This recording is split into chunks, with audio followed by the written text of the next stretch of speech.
A straight line passes through the points 5, 0 and 0, 3. The length of perpendicular to the point 4, 4 on the line is. ಅಂದರೆ ಒಂದು straight line ಇದೆ, ಅದು ಎರಡು ಪಾಯಿಂಟ್ಗಳ ಮೂಲಕ ಪಾಸ್ ಆಗಿ ಹೋಗ್ತಾ ಇದೆ. ಒಂದು 5, 0, ಇನ್ನೊಂದು 0, 3. ಆಮೇಲೆ the length of perpendicular to the point 4, 4 on the line is. ನೋಡಿ ಏನಿದೆ ಅಂತಂದ್ರೆ, ಇಲ್ಲಿ ಒಂದು ಸ್ಟ್ರೈಟ್ ಲೈನ್ ಇದೆ. ಈ ಸ್ಟ್ರೈಟ್ ಲೈನು ಎರಡು ಪಾಯಿಂಟ್ಗಳಿಂದ ಪಾಸ್ ಆಗಿ ಹೋಗ್ತಾ ಇದೆ. ಒಂದು 5, 0, ಇನ್ನೊಂದು 0, 3. ಈ ಎರಡು ಪಾಯಿಂಟ್ಗಳ ಮೂಲಕ ಪಾಸ್ ಆಗಿ ಹೋಗ್ತಾ ಇದೆ. ಇನ್ನು ಯಾವುದೋ ಒಂದು ಪಾಯಿಂಟ್ ಇದೆ 4, 4 ಅಂತ. ಈ 4, 4 ಇಂದ ಈ ಸ್ಟ್ರೈಟ್ ಲೈನ್ಗೆ ಇರ್ತಕ್ಕಂಥ ಪರ್ಪೆಂಡಿಕ್ಯುಲರ್ ಡಿಸ್ಟೆನ್ಸ್ ಎಷ್ಟು ಅಂತ ಕೇಳ್ತಾ ಇದ್ದಾರೆ. perpendicular distance, the length of perpendicular to the point 4, 4 on the line. ಈ ಲೈನ್ಗೆ ಮತ್ತು ಈ ಪಾಯಿಂಟ್ ನಡುವಿರ್ತಕ್ಕಂಥ ಪರ್ಪೆಂಡಿಕ್ಯುಲರ್ ಡಿಸ್ಟೆನ್ಸ್ ಎಷ್ಟು ಅಂತ. ಸೊ ಒಂದು ಅಬ್ಸರ್ವ್ ಮಾಡಿ, ಇಲ್ಲಿ 5, 0 ಮತ್ತು 0, 3 ಅಂತ ಏನು ಪಾಯಿಂಟ್ಸ್ ಇದೆ, these are the points on the Axis. 5, 0 ಅನ್ನೋದು it is a point on X Axis and 0, 3 is a point on y axis. So from this we can say that these two are points on axis. ಇಲ್ಲಿ ನಾವು intercept form ಅನ್ನ ಬಳಸಬಹುದು. ಈ ರೀತಿ points ಯಾವಾಗ Axis ಗಳ ಮೇಲೆ ಸಿಗುತ್ತವಲ್ಲ, ಅವಾಗ ನಾವು ಇಂಟರ್ಸೆಪ್ಟ್ ಫಾರ್ಮ್. ಏನಿದೆ intercept form? If a, 0 and 0, b are 2 points on a straight line, then the intercept form will be given by x by a plus y by b equal to 1. ಇದನ್ನ intercept form ಅಂತ ಕರಿತೀವಿ ನಾವು. Okay, ಹಾಗಾದ್ರೆ ಇಲ್ಲಿ 5, 0, 0, 3 ಅಂತ ಇರೋದ್ರಿಂದ intercept form ಯಾವ ರೀತಿ ಬರುತ್ತೆ ಅಂದ್ರೆ x by 5 plus y by 3 equals to 1. ಇದನ್ನ ಇನ್ನು ಫರ್ದರ್ ಸಿಂಪ್ಲಿಫೈ ಮಾಡಿದ್ರೆ LCM 15 ಬರುತ್ತೆ. ಇಲ್ಲಿ 3 ಮಲ್ಟಿಪ್ಲೈ ಆಗುತ್ತೆ, ಇಲ್ಲಿ 5 ಮಲ್ಟಿಪ್ಲೈ ಆದ್ರೆ we get 3x plus 5y. ಕೆಳಗಡೆ 15 ಬರೋದ್ರಿಂದ ಕ್ರಾಸ್ ಮಲ್ಟಿಪ್ಲೈ ಮಾಡಿ 1 ಜೊತೆ 15 1s are 15. 3x plus 5y equal to 15. This is the equation of this line.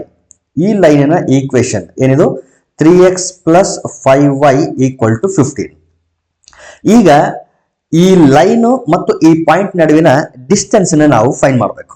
Length of perpendicular, ಒಂದು ವೇಳೆ x1 y1 ಅನ್ನೋದು ಒಂದು ಪಾಯಿಂಟ್ ಆಗಿದ್ದು ax plus by plus c equal to 0 ಅನ್ನೋದು ಈಕ್ವೇಶನ್ ಆಗಿತ್ತು ಅಂತಂದ್ರೆ, then length of perpendicular from this point to this line is given by d equal to modulus of ax1, x1 ಅಂತಂದ್ರೆ ಈ ಪಾಯಿಂಟ್, plus by1 plus c divided by root a square plus b square ಅಂತ ಇದೆ formula perpendicular distance. ಇಲ್ಲಿ plus C ಇರಬೇಕು, ಅಂದ್ರೆ 15 left side ತಗೊಳ್ಳೋಣ, -15 ಆಗುತ್ತೆ. ಇದನ್ನ -15 ಮಾಡಿಬಿಡೋಣ, ಈಕ್ವಲ್ ಟು 0 ಆಗುತ್ತೆ. ಸೊ ಈ ಫಾರ್ಮುಲಾ ಪ್ರಕಾರ ನಾವೇನಾದ್ರೂ ಕ್ಯಾಲ್ಕುಲೇಟ್ ಮಾಡಿದ್ರೆ ನೋಡಿ ಏನಾಗುತ್ತೆ ಈಗ.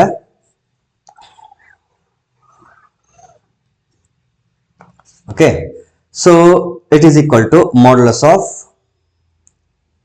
ax1 ಅಂದ್ರೆ 3 ಇಂಟು x1 ಅಂತಂದ್ರೆ ಏನಿದೆ ಇಲ್ಲಿ 4, 4. ನಮ್ಮ ಪಾಯಿಂಟ್ ಇರೋದು 4, 4 ಇಲ್ಲಿದೆ ನೋಡಿ.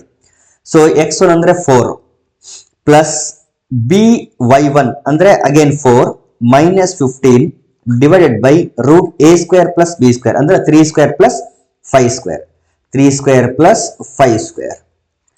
And this is equal to root 3 modulus of 3 4s are 12 plus 5 4s are 20 minus 15 divided by root 3 square ಅಂದ್ರೆ 9, 5 square ಅಂದ್ರೆ 25.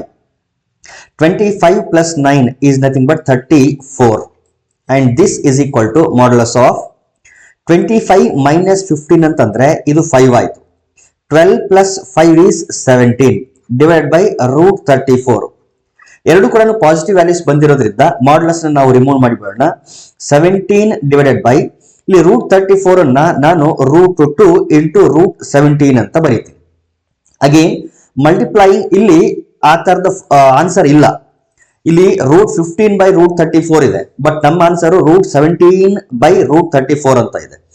ಹಾಗಾಗಿ ಈ ಇಲ್ಲಿರ್ತಕ್ಕಂಥ ಆಪ್ಷನ್ಸ್ಗೆ ನಾವು ಮ್ಯಾಚ್ ಮಾಡ್ಬೇಕು ಆನ್ಸರ್ನ. ಸೊ ಏನ್ ಮಾಡೋಣ ಅಂತಂದ್ರೆ ಈ 17 ನಾನು √17 ಇಂಟು √17 ಅಂತ ಬರೀತೀನಿ.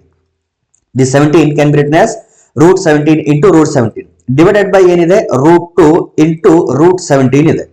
ಇಲ್ಲಿ √17 ಕ್ಯಾನ್ಸಲ್ ಆಗಿಬಿಡ್ಲಿ. ಸೊ √17 ಡಿವೈಡೆಡ್ ಬೈ √2 ಇರೋದ್ರಿಂದ ಎರಡನ್ನು ಕಂಪೈನ್ ಮಾಡಿ ಒಂದೇ ರೂಟ್ ಅಲ್ಲಿ ಹಾಕ್ಬಹುದು, √17/2 ಅಂತೇಳಿ. ದೇರ್ಫೋರ್ ಡಿಸ್ಟೆನ್ಸ್ ಎಷ್ಟಿದೆ ಅಂತಂದ್ರೆ ಪರ್ಪೆಂಡಿಕ್ಯುಲರ್ ಲೆಂತ್ ಎಷ್ಟಿದೆ ಅಂತಂದ್ರೆ √17/2 ಅಂತ ಇದೆ. Option D is correct. Next one is A line passes through 2, 2 and perpendicular to the line 3x plus y equal to 3. Its y-intercepts is y-intercept ಅನ್ನು ಕಂಡುಹಿಡಿಯಬೇಕು. ಸೊ ಇದನ್ನ ಫಸ್ಟ್ ಅರ್ಥ ಮಾಡ್ಕೊಳ್ಳಿ. ಒಂದು ಲೈನ್ ಇದೆ, ಈ ರೀತಿ ಒಂದು ಲೈನ್ ಇದೆ ಅಂತ ಅನ್ಕೊಳ್ರಿ. This line is passing through 2, 2 ಇಲ್ಲೆಲ್ಲೋ ಇದೆ ಅಂತ ಅನ್ಕೊಳ್ಳಿ. 2, 2 ಇಂದ ಪಾಸ್ ಆಗೋಗ್ತದೆ. Again this line is perpendicular to one more line, ಇನ್ನೊಂದು ಲೈನ್ಗೆ ಇದು ಪರ್ಪೆಂಡಿಕ್ಯುಲರ್ ಆಗಿದೆ. ಈ ಪರ್ಪೆಂಡಿಕ್ಯುಲರ್ ಆಗಿರ್ತಕ್ಕಂಥ ಲೈನ್ ನ ಈಕ್ವೇಶನ್ ಏನಿದೆ ಅಂತಂದ್ರೆ 3x plus y equal to 3 ಅಂತ ಇದೆ. ಇದನ್ನ ax plus by plus c ಫಾರ್ಮಿಗೆ ಬರೆದ್ರೆ we get 3x plus y minus 3 equal to 0. This is the equation of this line, ಈ ಲೈನ್ ಅಂಡ್ ಪರ್ಪೆಂಡಿಕ್ಯುಲರ್ ಆಗಿದೆ. ಈ ಪಾಯಿಂಟ್ ಯಾವುದು ಅಂತಂದ್ರೆ 2, 2 ಇಂದ ಪಾಸ್ ಆಗೋಗ್ತಾ ಇದೆ. ನಮಗೆ ಬೇಕಾಗಿರೋದು y ಇಂಟರ್ಸೆಪ್ಟ್ ಬೇಕಾಗಿದೆ. ಯಾವುದು? ಈ ಲೈನ್ ಅನ್ನ y ಇಂಟರ್ಸೆಪ್ಟ್, ಈ ಲೈನ್ ಪಾಸ್ ಆಗೋಗ್ತಾ ಇದೆ 2, 2, ಆ ಲೈನ್ ನ y ಇಂಟರ್ಸೆಪ್ಟ್ ಬೇಕಾಗಿದೆ. ಎರಡು ಲೈನ್ಗಳು ಪರ್ಪೆಂಡಿಕ್ಯುಲರ್ ಆಗಿರೋದ್ರಿಂದ ಸ್ಲೋಪ್ ಗಳ ಪ್ರಾಡಕ್ಟ್ ಏನಾಗಿರುತ್ತೆ ಅಂದ್ರೆ -1 ಆಗಿರುತ್ತೆ. ಇದರ ಸ್ಲೋಪ್ ನ ನಾವು m1 ಅಂತ ಅನ್ಕೊಂಡು ಇದರ ಸ್ಲೋಪ್ ನ m2 ಅಂತ ಅನ್ಕೊಂಡ್ರೆ m1 into m2 will be equal to -1. ಇದು ನಮ್ಗೆ ನೆನಪಾಗಬೇಕು ಪ್ರಾಡಕ್ಟ್. ಓಕೆ, ಆಮೇಲೆ ಇದರಿಂದ ನಾವೇನ್ ಎಕ್ಸ್ಟ್ರಾಕ್ಟ್ ಮಾಡಬಹುದು ಅಂತಂದ್ರೆ m2 will be equal to -1/m1. ಅಂದ್ರೆ m2 ಅಂತ ಈ ಲೈನ್ ಸೆಕೆಂಡ್ ಲೈನ್ ಇದೆ, 2, 2 ಇಂದ ಪಾಸ್ ಆಗಿ ಹೋಗ್ತಕ್ಕಂಥ ಒಂದು ಲೈನ್ ಏನಿದೆ, ಇದರ ಸ್ಲೋಪ್ ಏನೇನಾಗಿರುತ್ತೆ ಅಂದ್ರೆ m2 ಆಗಿದ್ರೆ this will be equal to -1/m1. ಅಂದ್ರೆ ಈ 3x plus y minus 3 equal to 0 line ನ ಸ್ಲೋಪ್ ಅದರ ರೆಸಿಪ್ರೋಕಲ್ ಮತ್ತು ನೆಗೆಟಿವ್ ಆಫ್ ರೆಸಿಪ್ರೋಕಲ್ ಗೆ ಈಕ್ವಲ್ ಆಗಿರುತ್ತೆ ಅಂತ. So 3x plus y minus 3 equal to 0 ಇದರ ಸ್ಲೋಪ್ ಏನಾಗಿರುತ್ತೆ ಹಾಗಾದ್ರೆ m1 equal to, ನೋಡಿ, if ax plus by plus c equal to 0 is given equation, then slope of this equation will be equal to -a/b. ನೆನಪಿಟ್ಕೊಳ್ರಿ, ಇದು ಈ formula ಇದ್ರೆ -a/b will be the slope. ಹಾಗಾದ್ರೆ ಇಲ್ಲಿ -a ಅಂತಂದ್ರೆ 3 ಇದೆ, b ಅಂತಂದ್ರೆ 1 ಇದೆ. b ಅಂದ್ರೆ 1 coefficient of y. Therefore m1 is nothing but -3. m1 is -3. If m1 is -3, then m2 will be equal to -1/-3. minus cancel ಆದ್ರೆ we get 1/3. ಇದೇನಿದು slope of this line. ಇದು ಈ ಲೈನ್ ನ ಸ್ಲೋಪ್ ಸಿಕ್ಕಿದೆ ಮತ್ತು ಒಂದು ಪಾಯಿಂಟ್ ಇದೆ. ಸ್ಲೋಪ್ ಮತ್ತು ಪಾಯಿಂಟ್ ಎರಡು ಸಿಕ್ಕಾಗ ಆ ಲೈನ್ ನ ಈಕ್ವೇಶನ್ ನಾವು ಬರಿಬಹುದು. ಸ್ಲೋಪ್ ಪಾಯಿಂಟ್ ಫಾರ್ಮ್ ಅಂತ ಹೇಳ್ತೀವಿ. ಏನಿದೆ ಅದು y minus y1 equal to m into x minus x1 ಅಂತ ಇದೆ. ಇದು ಸ್ಲೋಪ್ ಮತ್ತು ಒಂದು ಪಾಯಿಂಟ್ ಗೊತ್ತಿದ್ದಾಗ ಈಕ್ವೇಶನ್ ಆಫ್ ಲೈನ್. ಇಲ್ಲಿ ಪಾಯಿಂಟ್ ಏನು 2, 2 ಮತ್ತು ಸ್ಲೋಪ್ ಏನಿದೆ 1/3. therefore y minus y1 ಅಂತಂದ್ರೆ ಇಲ್ಲಿ ಇದೆ ನೋಡಿ 2 and it is equal to m ಅಂದ್ರೆ slope 1/3 into x minus x1 ಅಂತಂದ್ರೆ ಅಗೇನ್ 2 ಇದೆ. Okay, this is the equation of this line. ಇದರ ಲೈನ್ ನ equation y minus 2 equals to 1/3 into x minus 2. ಇನ್ನ ಫರ್ದರ್ ಸಿಂಪ್ಲಿಫೈ ಮಾಡೋಣ, but ನಮ್ಗೆ ಬೇಕಾಗಿರೋದು ಏನಂತಂದ್ರೆ y ಇಂಟರ್ಸೆಪ್ಟ್. y ಇಂಟರ್ಸೆಪ್ಟ್ ಅಂತಂದ್ರೆ ಅಲ್ಲಿ x ವ್ಯಾಲ್ಯೂ ಏನಾಗಿರುತ್ತೆ 0 ಆಗಿರುತ್ತೆ. x ವ್ಯಾಲ್ಯೂ 0 ಆಗಿರುತ್ತೆ. therefore substitute x equal to 0. ಇದೇ ಈಕ್ವೇಶನ್ ಅಲ್ಲಿ ಏನ್ ಮಾಡಿ x equal to 0 ಸಬ್ಸ್ಟಿಟ್ಯೂಟ್ ಮಾಡಿ. y ಇಂಟರ್ಸೆಪ್ಟ್ ಬೇಕಲ್ಲ, so x equal to 0 substitute ಮಾಡಿದ್ರೆ we get y minus 2 equal to 1/3 into ಇಲ್ಲಿ 0 minus 2 ಆಗುತ್ತೆ. 0 minus 2 is nothing but -2. Okay, okay, y minus 2 equal to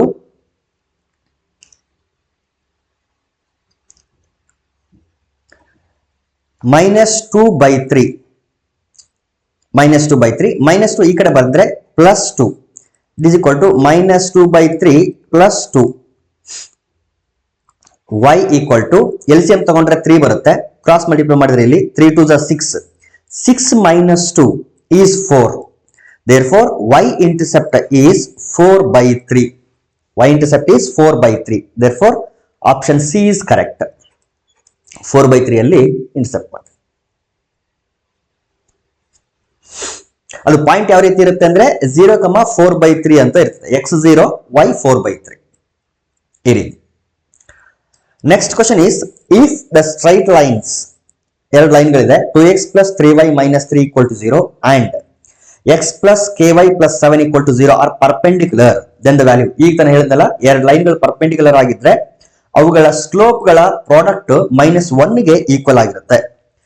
ಈಗ ಫಸ್ಟ್ ಲೈನ್ ನ slope m1 ಅಂತ ಅನ್ಕೊಂಡ್ರೆ -a/b ಅಂತ ಹೇಳಿದೆ, -a ಅಂತಂದ್ರೆ 2, b ಅಂತಂದ್ರೆ 3, -2/3. ಇನ್ನು ಸೆಕೆಂಡ್ ಲೈನ್ ನ ಸ್ಲೋಪ್ m2 ಅಂತ ಅನ್ಕೊಂಡ್ರೆ ಇದರ ಸ್ಲೋಪ್ ಏನಾಗಿರುತ್ತೆ, -a ಅಂತಂದ್ರೆ 1, b ಅಂತಂದ್ರೆ k, ಕೋಎಫಿಷಿಯಂಟ್ ಆಫ್ 5. ಇವೆರಡರ ಪ್ರಾಡಕ್ಟ್ ತಗೋಬೇಕು. m1 × m2 is equal to -1. m1 means -2/3 into m2 means -1/k and it is equal to -1. Minus into minus plus, 2 1s are 2 divided by 3 into k is 3k, it is equal to -1. k na cross multiply ಮಾಡ್ತೀನಿ, 2/3 ಇಲ್ಲೇ ಇರಲಿ, 2/3 equal to -k ಆಯ್ತು. ಎರಡು ಕಡೆ minus multiply ಮಾಡಿದ್ರೆ the value of k is -2/3. Therefore option A is correct, -2/3. Next question, equation of line passing through the point 1, 2 and perpendicular to the line y equal to 3x - 1 is, already ಈ ರೀತಿ ಒಂದು question solve ಮಾಡಿದ್ವಿ.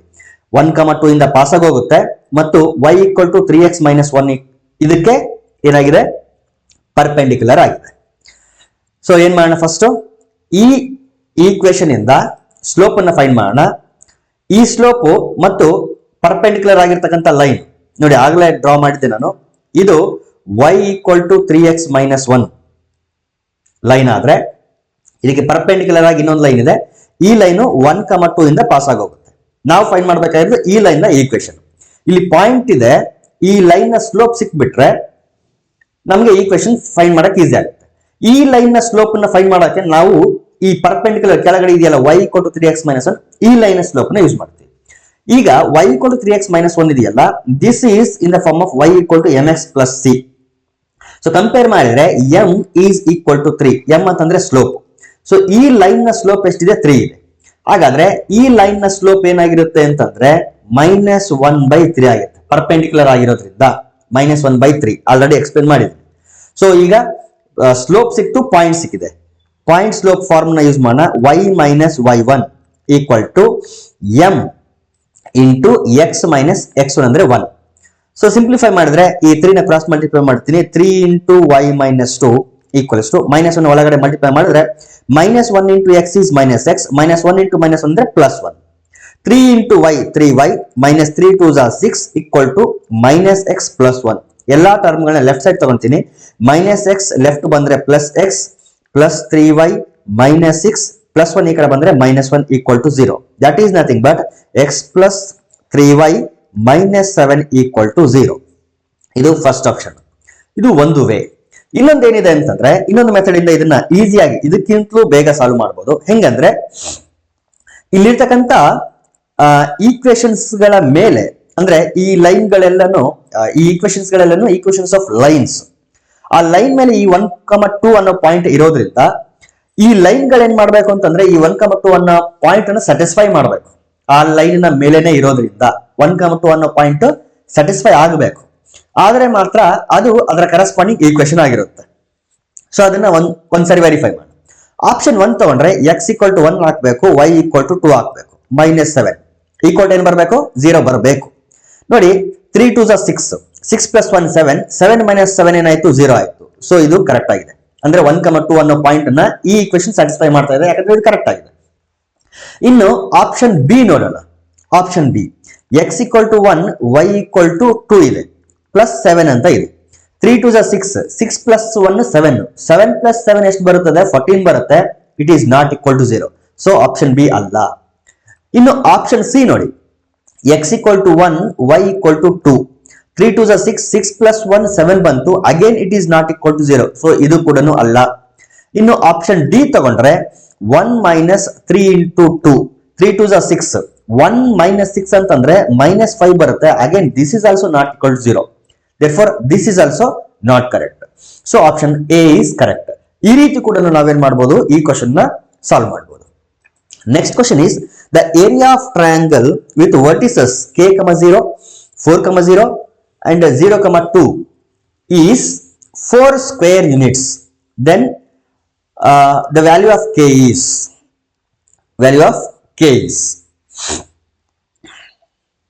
okay. ಈ ರೀತಿ ಕೊಟ್ಟಾಗ formula ಏನಿದೆ ಅಂದ್ರೆ ನಾನು ಮ್ಯಾಟ್ರಿಕ್ಸ್ ಮೆಥಡ್ ಡಿಟರ್ಮೆಂಟ್ ಯೂಸ್ ಮಾಡ್ತೀನಿ. 1/2 into determinant of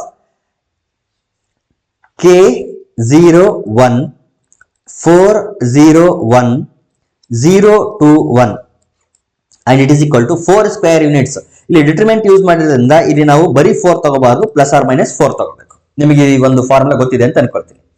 okay, x1 y1 x2 y2 x3 y3 ಅಂತ ಏನಾದರೂ 3 ಪಾಯಿಂಟ್ ಗಳು ಕೊಟ್ಟಿದ್ರೆ ಇಲ್ಲೇನ್ ಬರ್ತೀವಿ, x1 y1 1 x2 y2 1 x3 y3 1 ಅಂತ. ಸೊ ಇದನ್ನ ಸಿಂಪ್ಲಿಫೈ ಮಾಡಬೇಕು. Let me simplify along second column. ಝೀರೋಗಳು ಜಾಸ್ತಿ ಇದೆ, ಇಲ್ಲಿ ಮೈನಸ್, ಇಲ್ಲಿ ಪ್ಲಸ್, ಇಲ್ಲಿ ಮೈನಸ್ ಬರುತ್ತೆ. ಸೆಕೆಂಡ್ ಕಾಲಮ್ ಅಲ್ಲಿ ಇಲ್ಲಿ 0 0 ಇರೋದ್ರಿಂದ ಈ ಎರಡು ಟರ್ಮ್ ಗಳನ್ನ ನಾನು ಎಕ್ಸ್ಪೆಂಡ್ ಮಾಡಕ್ ಹೋಗಲ್ಲ, -2 ಮಾತ್ರ ತಗೊಂಡ್ಬಿಡ್ತೀನಿ. 2 ಕ್ರಾಸ್ ಮಲ್ಟಿಪ್ಲೈ ಮಾಡಿದ್ರೆ ಇಲ್ಲಿ ಮೈನಸ್ ಪ್ಲಸ್ ಆರ್ ಮೈನಸ್ 8 ಅಂತ ಬರುತ್ತೆ, ಅದ್ ನೆನ್ಪಿಟ್ಕೊಳ್ರಿ. ಇಲ್ಲಿ -2 ಇಂಟು ಸೆಕೆಂಡ್ ಕಾಲಮ್ ಬಿಡ್ಬೇಕು, ಥರ್ಡ್ ರೋ ಬಿಡ್ಬೇಕು. k into 1 is k, -4 into 1 is 4. It is equal to plus or minus, ಇಲ್ಲಿ 2 4s are 8. ಓಕೆ, ಈಗ okay, -2 into k is -2k, minus into minus plus 2 4s are 8. It is equal to plus or minus 8. -2k plus 8 equal to 8 ಒಂದು value, -2k plus 8 equal to -8 ಇನ್ನೊಂದು value. Plus or minus ಇರೋದ್ರಿಂದ ಒಂದ್ಸರಿ plus ತಗೊಂಡಿದ್ದೀನಿ, ಇನ್ನೊಂದ್ಸರಿ minus ತಗೊಂಡಿದ್ದೀನಿ. -2k equal to 8 plus 8 ಈ ಕಡೆ ಬಂದ್ರೆ -8 ಆಗಲಿ. ಅದೇ ರೀತಿ -2k equal to -8 ಪ್ಲಸ್ 8 ಈ ಕಡೆ ಬಂದ್ರೆ -8. Now -2k equal to 8 minus 8 is 0. Therefore k equal to -2 divide ಮಾಡಿದ್ರೆ ಕೂಡ 0 by -2 ಆಗಿರೋದ್ರಿಂದ 0 ಆಗುತ್ತೆ. So one value of k is 0. ಇನ್ನೊಂದು ವ್ಯಾಲ್ಯೂ ನೋಡಿ, -2k equal to -8 -8 ಅಂದ್ರೆ -16. ಮೈನಸ್ ಮೈನಸ್ ಕ್ಯಾನ್ಸಲ್ ಆಯಿತು, 2 1s are 2 8s are. Therefore one more value of k is 8. Therefore k ಗೆ ಎರಡು ವ್ಯಾಲ್ಯೂಸ್ ಇದೆ, either 0 or 8. 0 or 8. Option A is correct.